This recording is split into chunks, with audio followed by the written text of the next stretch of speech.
How's it going, everybody? Welcome back to Muddy Crux Off-Road. This is Joel. Today we're going to be talking about 5 things I like, 5 things I don't really like about a Jeep Gladiator. So first and foremost, since we're up here, I really like the way these look. So this one, it has the bulge hood with the hood vents. It's got some LED headlights. We've got factory towing points. The only thing I wish this truck had is the modular bumper to break down the factory bumper. Otherwise, I mean, it's got a very aggressive look on the front end. We got factory fog lights. These are LEDs from the factory. That way you can see wherever you're going. Another thing I like about these, and we can't really show them, but the suspension, you get all Fox with the Rubicons. These have electronic lockers, electronic sway bar disconnects, so that way if you're fat and out of shape like me, you don't have to crawl underneath the Jeep and disconnect your sway bar. You just hit a button and then you're going to Flexi Town.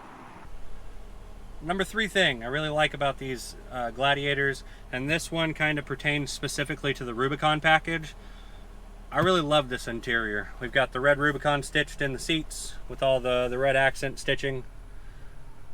All the trim inside is red. You've got your red sway bar disconnects and lockers down here that we were just talking about. The interior in here, it's really, really user-friendly. Everything's right in front of you. Everything's very, very nice, very well displayed, and very well thought out. Number 4 thing I really like about these Gladiators is all the storage space. So we've got a really decent sized console, a not so decent sized glove box. I mean, it's deep, but it's very narrow. That's best for your top removal tools and stuff you're going to need regularly. But underneath these back seats, it goes all the way across. These little cubby hole storage compartments, they're really nice to either hide stuff you don't want to be seen when you're out and about with friends, or this one, like that one, had a bunch of straps and stuff underneath it, so you can keep all your stuff organized and also keep it discreet so people don't know what you have all the time. The number 5 thing I really like about these Gladiators is the Rubicons. They come with factory rock sliders. We've got them on the back of the bed here for your rear quarters. We've got them all along the rockers here. And then on the rear bumper and the front bumper, for that matter, we've got recovery points. So all that stuff is built in from the factory. That's one less thing you have to worry about when you're modding your Jeep. Of course, everybody's going to put bumpers on it, but you don't have to do it right away. Now we're going to talk about some things that I don't like about these Gladiators. So my number 1 pet peeve, whether it be a Gladiator or a Wrangler, is the windshield. So on the newer ones, they started giving you the option of Gorilla Glass, and even Gorilla Glass doesn't fix this problem. So this Jeep in particular has 20,000 miles on it, and there is a crack from top to bottom right down the center of it. And then there's a big bullseye rock chip right in the middle of that as well.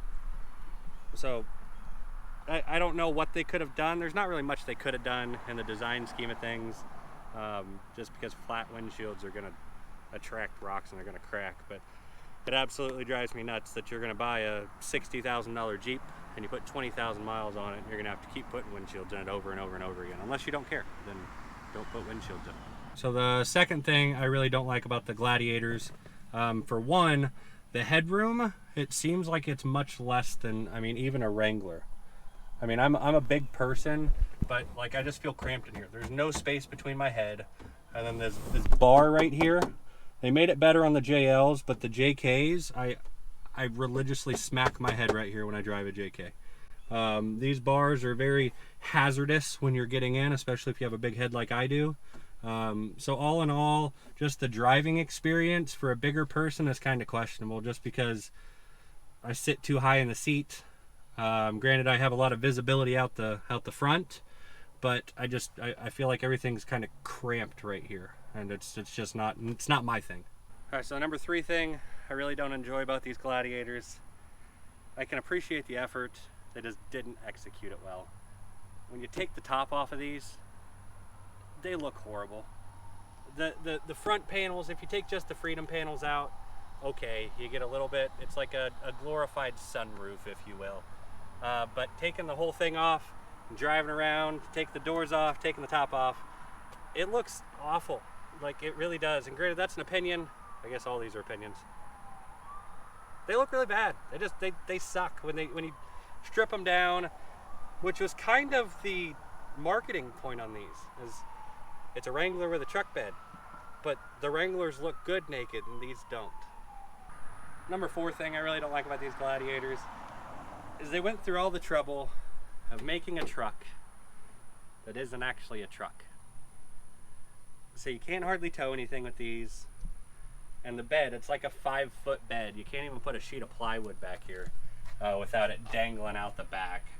I mean, I guess if you're just trying to throw your kids' soccer equipment in the back of it, or if you just need to go up to the Home Depot and pick up a new washer and dryer, that, I mean, okay.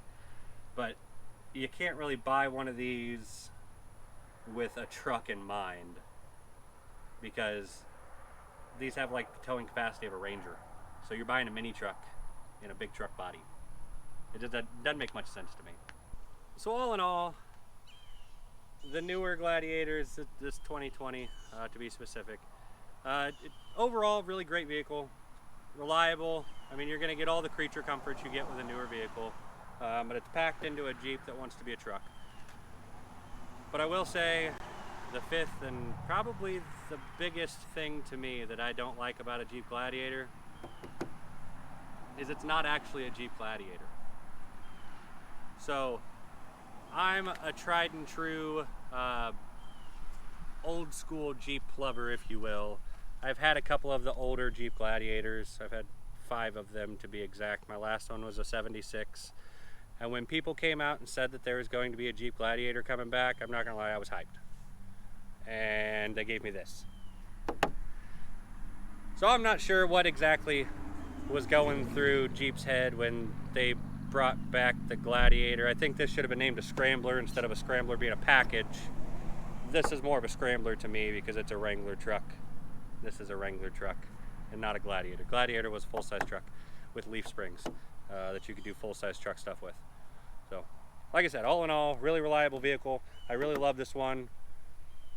You can't go wrong with it, but I still have stuff to complain about. Once again, guys, thank you so much for watching. If you haven't yet, make sure you like the video, subscribe, and hit that goofy little bell for me, would ya? So that's going to tell you every time I upload a video.